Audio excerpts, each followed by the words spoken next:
Hello, everyone, and welcome to our channel Straight Talk, where we dive deep into the minds of some interesting personalities who have achieved significant success in their line of work, as well as made remarkable contributions to the society.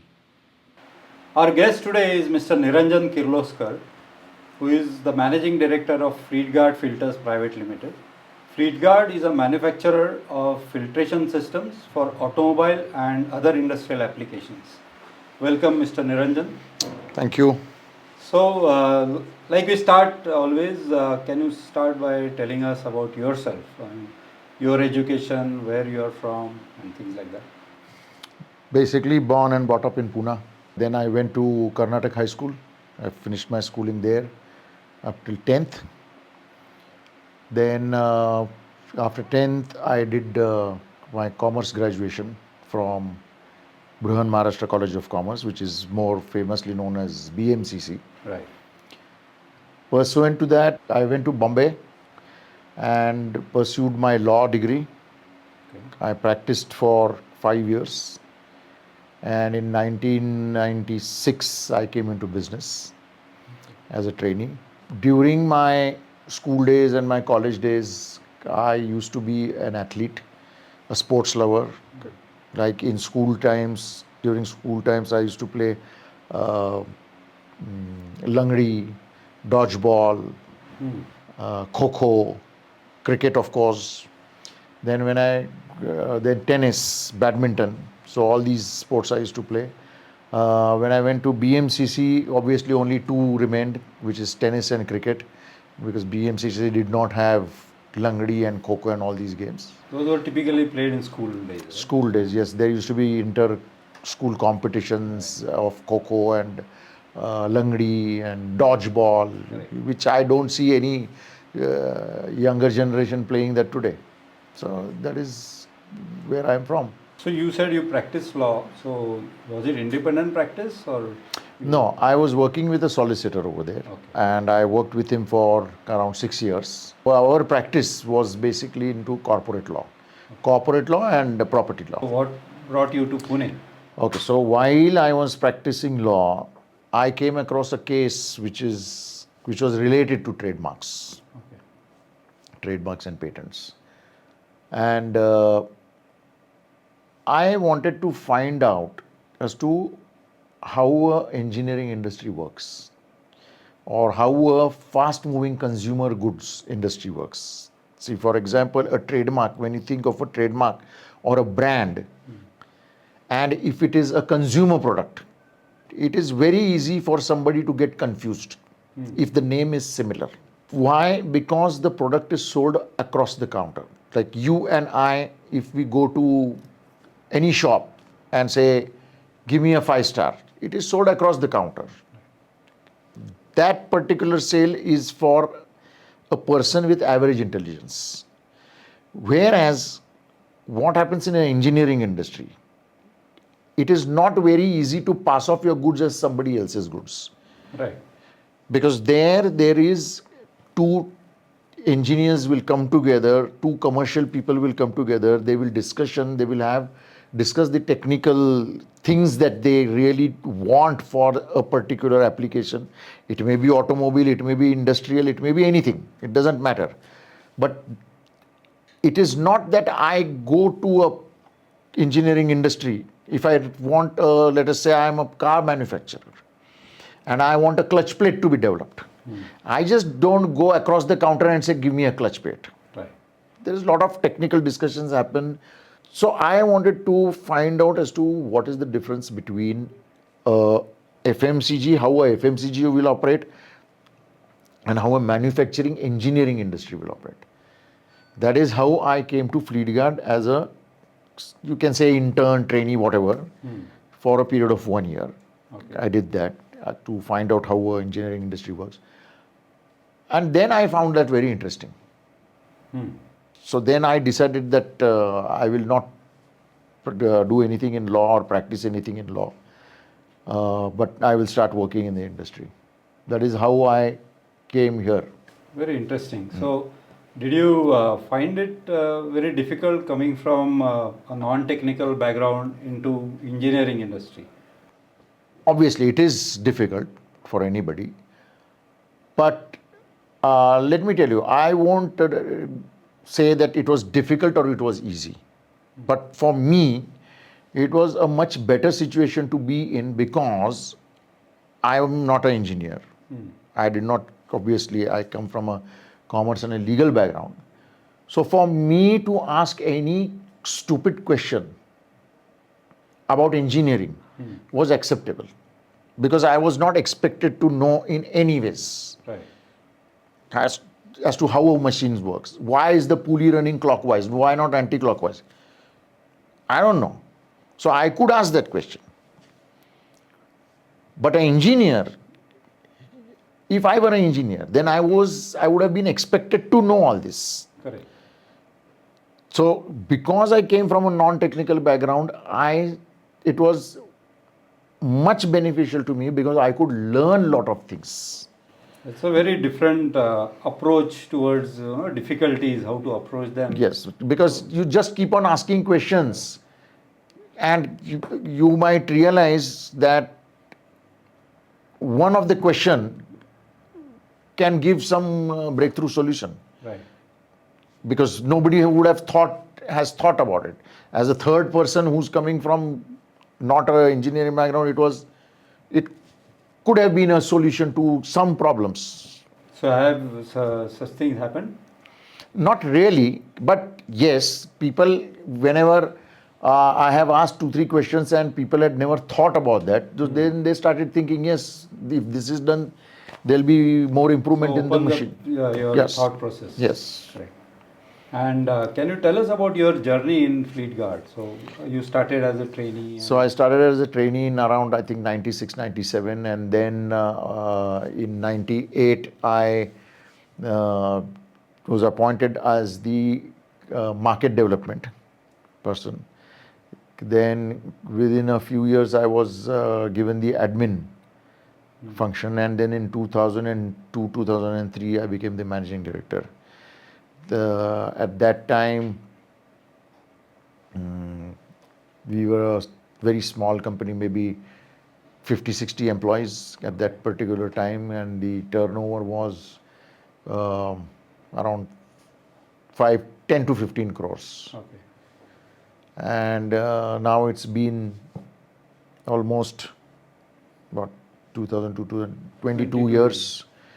Now we are at 2,500 Wow. crores, and we have 5 plants all over India. We have around 2,500 employees, direct, indirect, whatever way. So that is. This is a big shift, right? From 10-15 crores to 2,500 crore rupees. That growth is substantial. So you had to make a lot of changes, and what changes did you do? What were the challenges in making those changes? See, since 2002, 2003, like, let me go back to history. The company was incorporated in 1988. 1991, the operation started. And from 1991 to around 2006, 2007, we were working like any other company would work, which is you want to grow your profits, cut costs,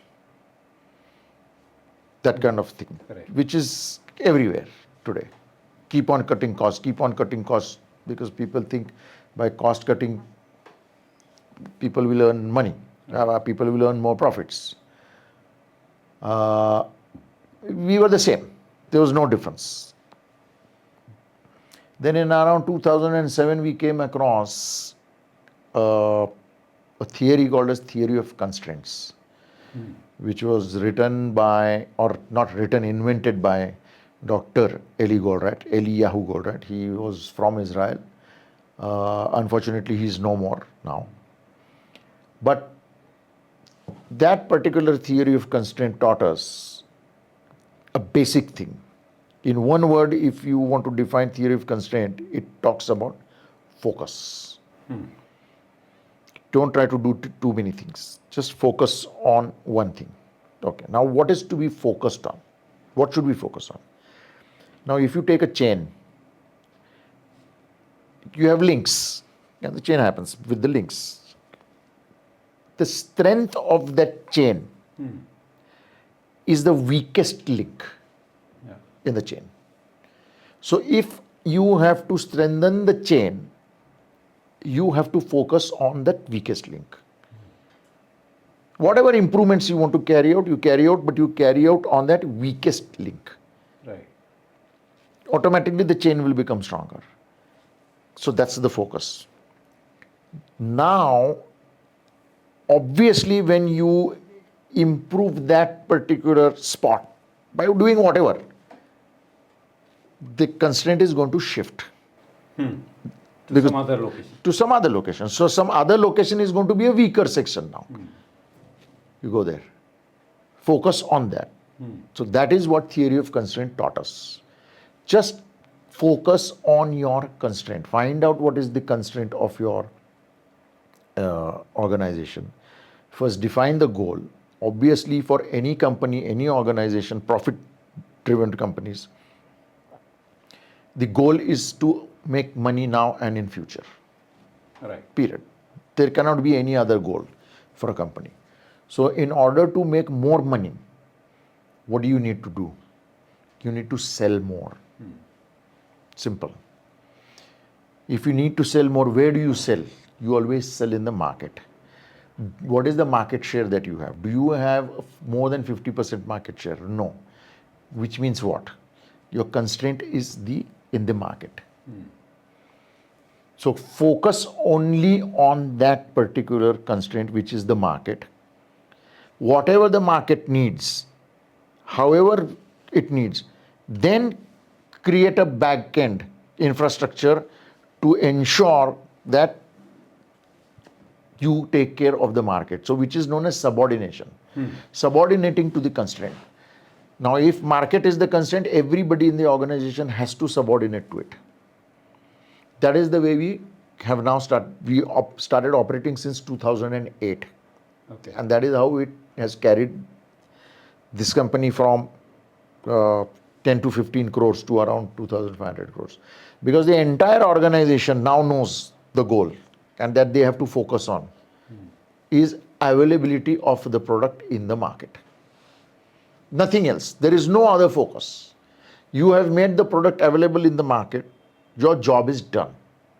So that is one thing that has changed the dynamics of the company. That is the only thing which has changed the dynamics of the company. There are so many tools. There is Six Sigma, there is TPM, there is TQM, there is Kaizen, there is suggestion schemes, and you name it. Right. Now, theory of constraint does not say that do not use all these tools. But theory of constraint definitely tells you where to use this tool. For example, if the example that I gave you of the chain, the strength of the chain is the weakest link. If I leave the weakest link the same way it is and try to improve on the strength of a link which is not the weakest, how does it make any difference? The strength of that chain still remains the same. Correct. So exactly this is what happens in companies where there are suggestion scheme, there is Six Sigma, there is Kaizen, there is TPM, there is daily improvements, etc. All these improvements are being carried out everywhere in the company. Yeah, you're right. Everywhere. Which does not add to your bottom line. Which will not add to your bottom line. Correct. It is not possible.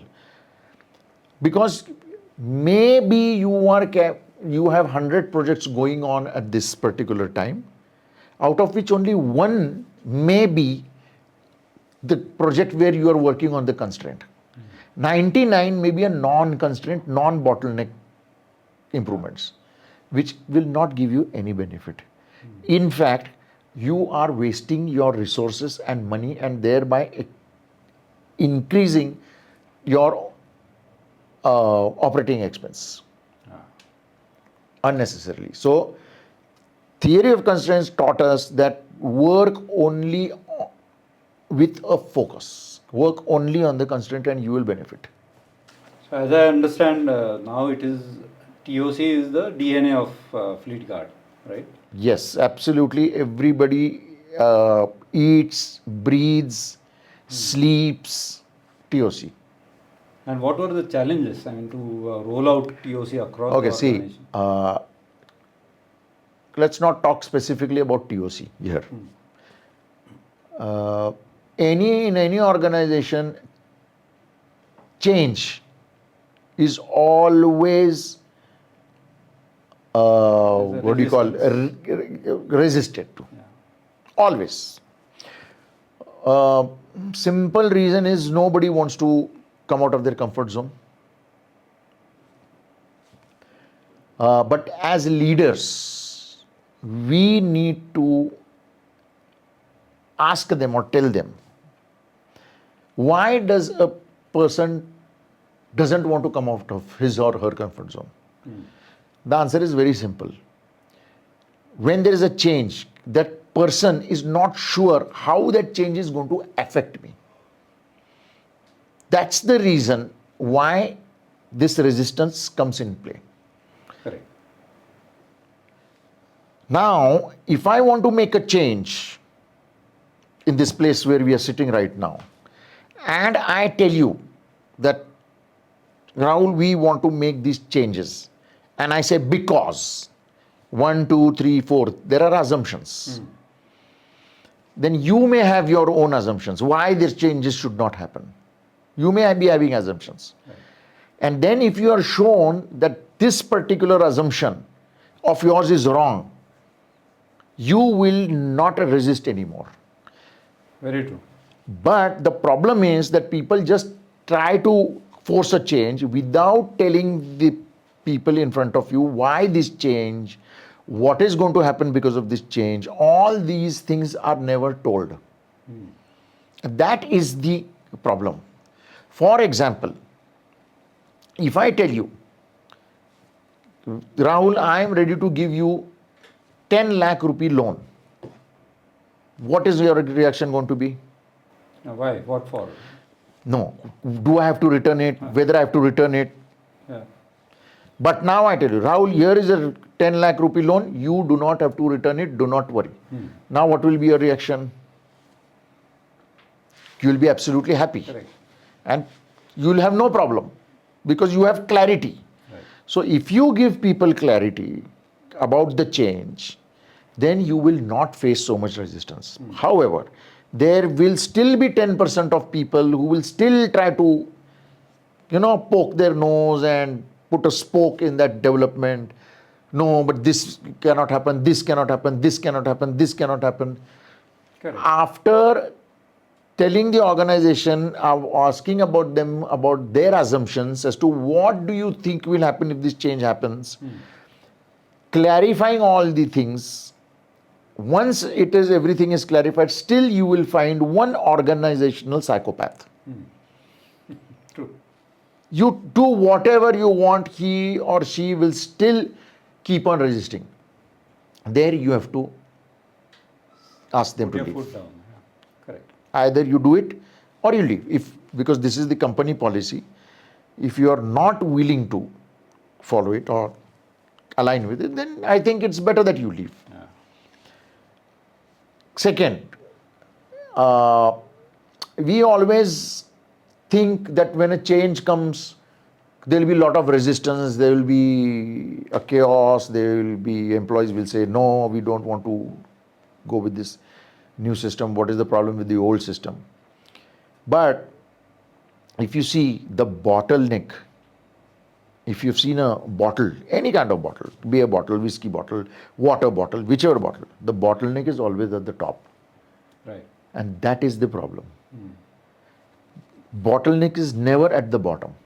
It is the thinking of the top management which makes a vast difference in how the organization runs. The top man, how he is or she is, Right. it all depends on that, how the organization will run. Very true. So yes, we had our challenges. I won't say there were no challenges, but you have to have patience. For the first 6 months, you have to keep on telling people why this change is required, what is the benefit that you will have, the company will have. The company grows, obviously everybody grows. So it took us around 6 months to a year. But after that, life was very easy at Fleetguard. Actually, change management or driving a change is people are grappling with that in organizations, but you made it sound very simple, and your solution also sounds pretty simple. Which is you talked about TOC, but where does quality come in that? So how do you manage quality? Is it part of? See, in TOC, we talk about something called as necessary conditions and sufficient conditions. Okay, now let me first explain what is necessary condition and what is sufficient condition. Then I will go further. So, necessary condition is something that you have to do, you have no choice. In order to live, I have to breathe. Correct. It's a necessary condition. In order to live, I have to exercise. No, not necessary. In order to live, I have to eat. Necessary condition. Otherwise, you are going to die. So, that is the necessary condition. But in order to live a healthy life, is only breathing and eating is enough? Is sufficient? No. I need to exercise. Then I can have a healthy lifestyle. Now that is sufficient conditions, sufficiency. So there is a difference between necessary conditions and sufficient conditions. Necessary conditions, you have no option. Correct. So that way, we made quality and delivery as necessary conditions in Fleetguard. There is no compromise. You have to do it. You can't go and tell the customer that we give a quality product. We are ISO 9000. We are QS 9000. You can't do that. That time has gone. Correct. Any customer, you and me, when we go to a restaurant, we expect quality. We expect delivery. That food should come on time. Now, if a restaurant comes and markets with us that I have the best quality in food, I have the best service, that is given. Otherwise, it's not going to work. Right. So, we have made that first. Now, for quality, we have all our quality systems in place, processes in place, process FME is in place.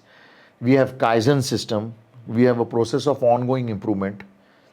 Now, again, the Kaizens that happen in the factory, where it is for quality, it is given utmost priority on a daily basis, which we call as POOGI. Okay. POOGI, process of ongoing improvement. And rest of the improvements, Kaizen improvements or suggestion schemes, are done on the bottleneck machine.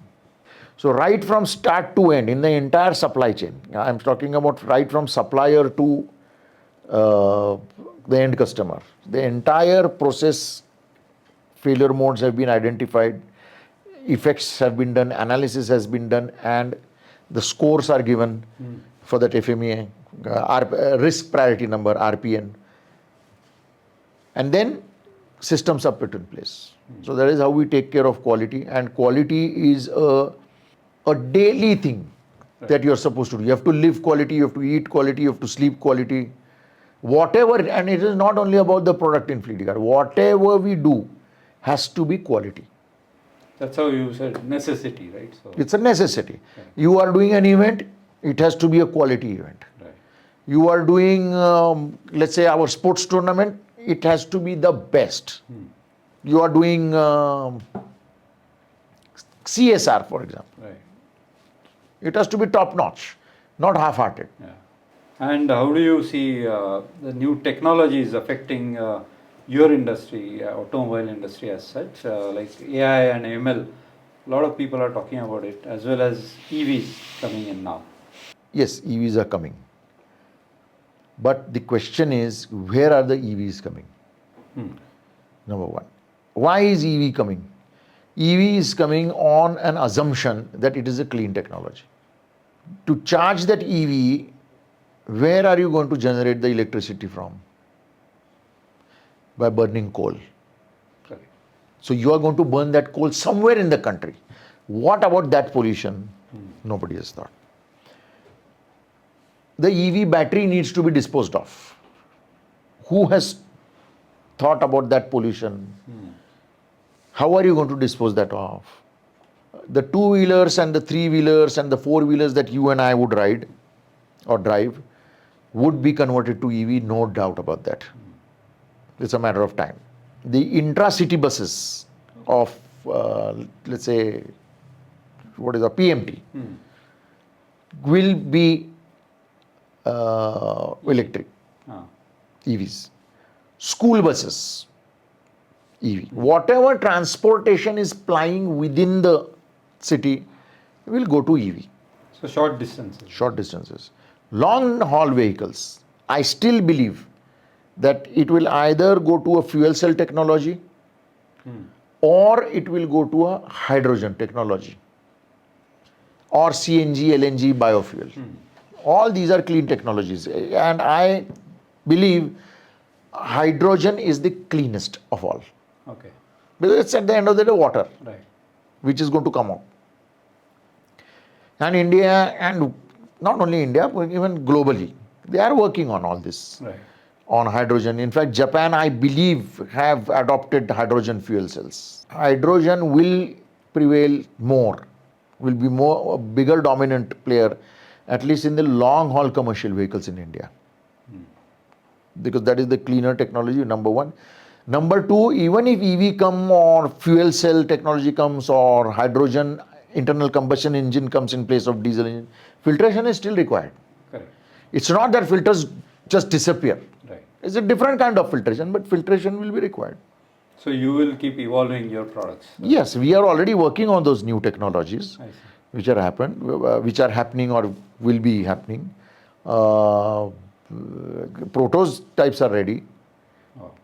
Some are on the vehicle for trials and testing. Some are in the lab for testing. Okay. So there's nothing to, for us to really have a worry about right now. Yeah, and what about AI? Because it's globally there's a lot of chatter about AI. Are you also embracing it? No, we are not embracing AI right now because, see, artificial intelligence AI is more to do with data, where you require huge data. Example, super malls. Malls. There you would require AI. People like Amazons, because their customer base is huge. Right. It runs in millions. Analyzing million customers or billion customers is a big deal to do it manually. Their AI will definitely be helpful. Yes, our kind of industry also it will be helpful. There is no doubt about Maybe that. logistics or something. Yeah, but our volume is not that big to really analyze something. For example, in a mall, when a person comes in to shop something, there are 15, 20 people coming in. So that artificial intelligence will keep on analyzing how does Niranjan shop, how does Rahul Panchikar when he comes, he shops. Now, if you see today Facebook or Instagram or any social network, if you have gone on Google and seen some advertisement, automatically you will get suggestions. That AI is doing it. No person is sitting there. The AI is doing this. So yes, AI will be useful, but AI will be useful for a larger scale of customers, Right. where the scale is very high. The number of customers coming into your shop daily has to be in lakhs. Right. What, according to you, is the strength of Fleetguard? People. There is no other strength. And that's why we have a policy in the company that irrespective of what the market situation is, there will be no layoffs, there will be no salary cuts. Wow. Only in two conditions people will have to leave: any unethical practice or underperformance as a trend. Not a one thing Right. that today you did not work so you go home. No. We see the trend that for the past 3-4 years your performance is not good. Yeah, because complacency can get in, right? Because Correct. if you give that kind of cushion of Correct. That is in TOC language we call it inertia. Let not the inertia get into you. So when you say people, is it something you groom them over time, or you make some decisions while hiring itself? How is it? We are hiring now GETs, graduate engineering trainees, not as a policy or something, but freshers, and then we develop them. And all our top people today, around 52 or 53 of them, as we counted that as key people, The leadership team. yeah, at different levels. All of them have been with Fleetguard minimum for a period of 20 years. Wow. So that is how we develop internal pool, internal talent. We do not hire people from outsiders at top position. It will be through internal development only, because we have the TOC culture.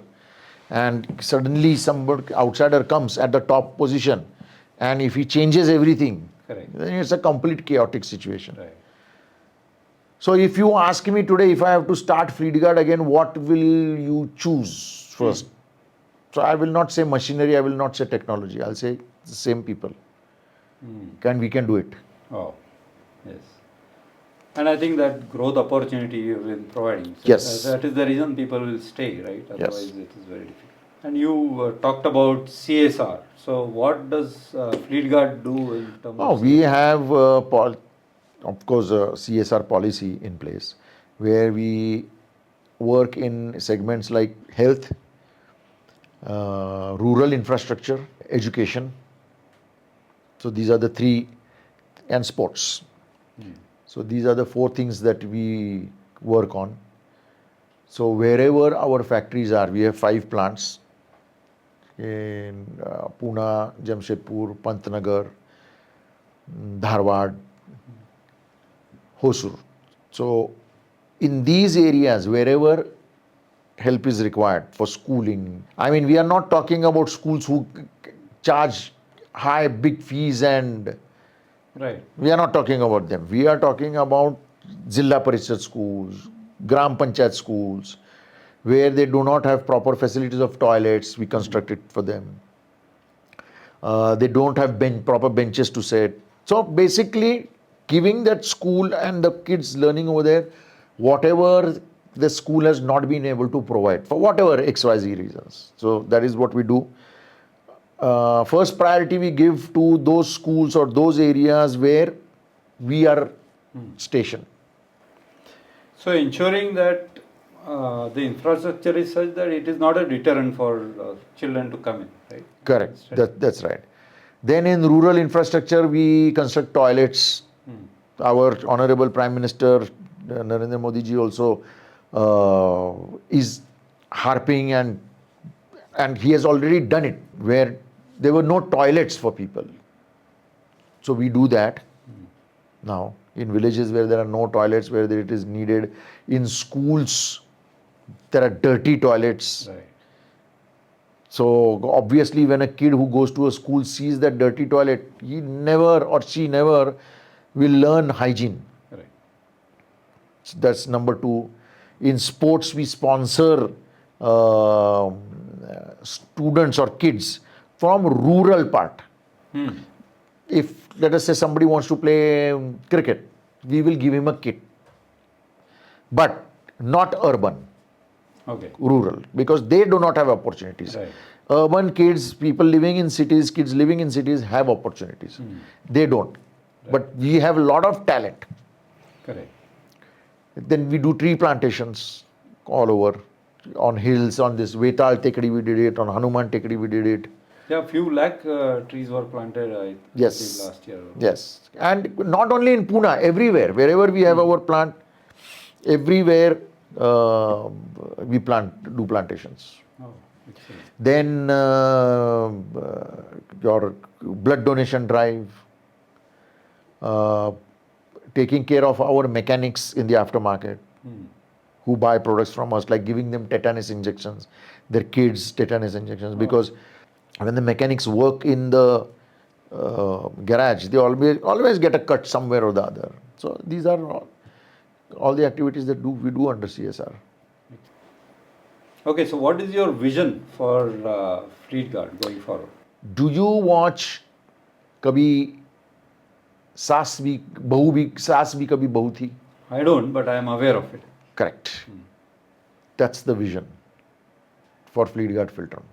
Every household wife or kid who are not my customer, who do not buy my filter, but they should know our name. That's the vision. Like you just said, Right. you know Saas Bhi Kabhi Bahu Thi series, but you don't watch it. Same, I want this kind of a housewife who doesn't buy my filter, but knows what is Fleetguard filter. That is the vision. So how do you plan to do it? We are thinking on it. We are yet to get there as to how it can go to a housewife. That is my point of interest because we make ads, so Yeah. that is why I was Yeah. asking you. Yeah, so we need to really think as to how every household Right. will know. Like every household knows what is Reliance. Every household knows what is Tata. Right. Same way we are trying to do it. We may not reach the entire population, but even if we manage 10 to 20%, it is quite a huge number for us. Yeah. Coming to you, I would like to ask you who do you have any idols in your personal as well as professional life? See, personal and professional both. It was first my father, who's no more now, and second is Dr. Eliu Goldratt. He is also no more. My Eli first, Goldratt, I think people know from reading about his books. yeah, the goal. And can you tell us a little bit about your father, Niranjan Kirloskar? So he was born in 1936. Let's not go back there. Right. And then he joined Kirloskar Oil Engines at that time as a trainee. Then he was the materials manager there for a few years, as I remember now. Then he went on to become the president of Kirloskar Cummins Limited. And there he joined as a president. Then he became the managing director and chairman of that company. And in 1986-87, he retired at the age of 50. The reason being that he wanted to dedicate his entire life for education. And so we have a school as known as Bharat Vidyalay in Y, Right. which is at the foothills of Mahabaleshwar. There's a village called as Shahbag, where that school is run completely on donations and charity. No fee is charged. It is only for the economically backward kids, girl, boy, whatever, who are below the poverty line. No fees are charged, and entire education is free. The uniforms, the food, everything is free. And this year, only yesterday, the 10th result came out, and we had 100% result. The highest being around 95%. This is our 8th, 10th batch. In none of the batches, anybody has failed. Wow. Excellent work. And I have visited that school and I have seen Yes. the infrastructure and the passion is made that school with, and the way he connected with the kids. Yes. It was amazing. I think I used to interact with him about, we talked a little bit about education. He was also, I think he read Yuval Noah Harari, and I used to also do that. So we used to discuss that. Excellent personality. Yes, he was. And so you are carrying his work ahead? Yes, the school is being looked after now by his daughter-in-law, which is my wife. So she looks after the school. Okay. So that great work will go on. Right. Because it is a fantastic institution Yeah. which cannot die. Correct. It will go on even for the next 100 years. It will go on. I'm sure. And I think the contribution we can see from the kids Yes. who have grown up to be high achievers. And you were talking about your love for sports. Do you still engage yourself in sports and do you play anything? Sometimes I play cricket Hmm. and badminton, Okay. but the frequency is very less now. Okay. Because while playing cricket, I had a very bad injury. I injured my right eye. Right. Then while playing badminton, I broke my knee. Hmm. So I am taking it little easy now. So yes, gully cricket I now continue. On the big grounds, Yeah. I try to avoid. So Talking of cricket, who is your favorite player? the MS Dhoni. MS Dhoni. Yes, and there is a simple reason for that. He is very humble. See, all our cricketers are capable Right. cricketers. There's no doubt. But humility, modesty, taking responsibility at that particular time, when needed, when required, is what he has always demonstrated. And he has always thought out of the box. Yeah. He has allowed people to fail. Right. He has removed the fear of failure, which also we adopt in Fleetguard. Hmm. So, lot of thinking of MSD and what our culture in Fleetguard is little bit similar. For example, 2,500 people are allowed to make one mistake a day. Oh. No problem. Condition is you will not repeat that mistake.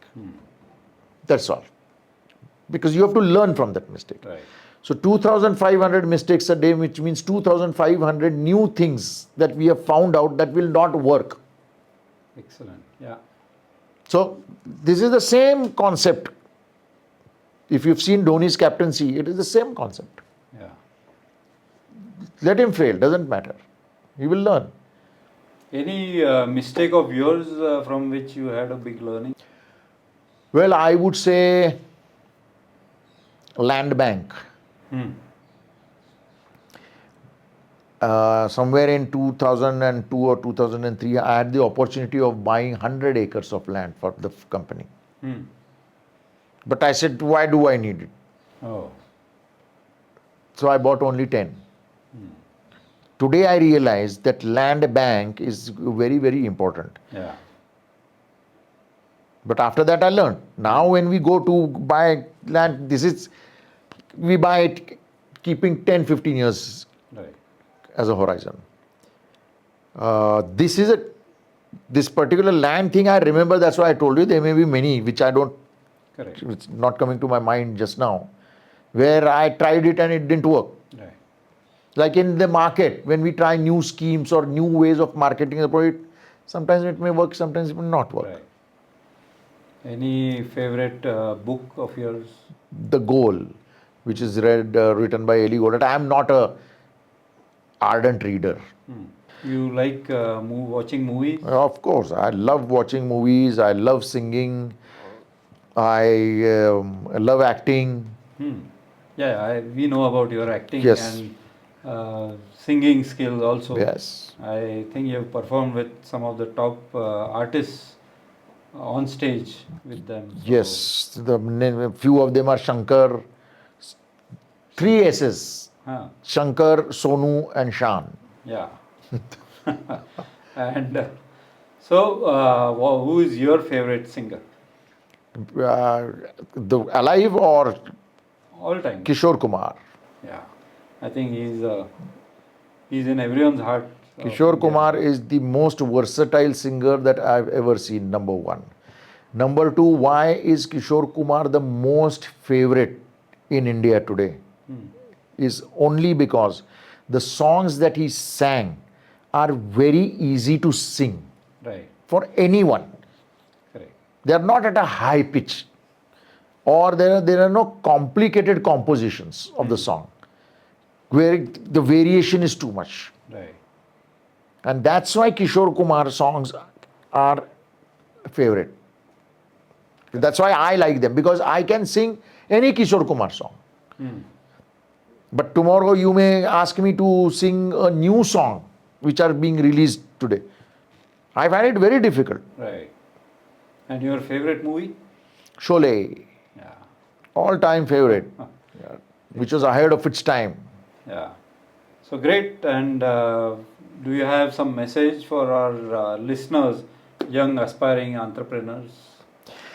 Yes, definitely. Remember one thing. Just remember one thing. Do not be scared to ask questions.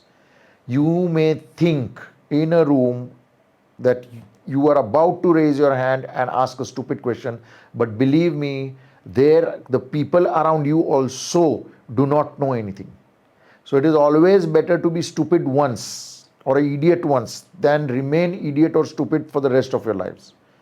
So ask questions when it comes to whatever comes to your mind. Ask a question. Doesn't matter. Number one. Number two, in your life, just remember one thing, there is nothing called as a right or a wrong decision. Not taking a decision is the problem. Remember that. A decision is a decision because you have taken a decision depending on those particular circumstances at that particular time.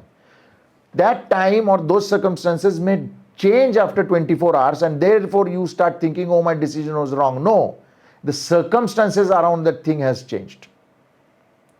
So two messages: ask questions and take decisions, take risks in life. Excellent advice. And thanks a lot for being here. Thank you very much. My pleasure. We enjoyed, and I hope all our listeners also enjoyed, and all the viewers. Thank you for watching Straight Talk. If you like the interview, please click on the like button, and also please subscribe to our channel, as well as hit the bell icon so that you get regular updates to our upcoming interviews. Thank you.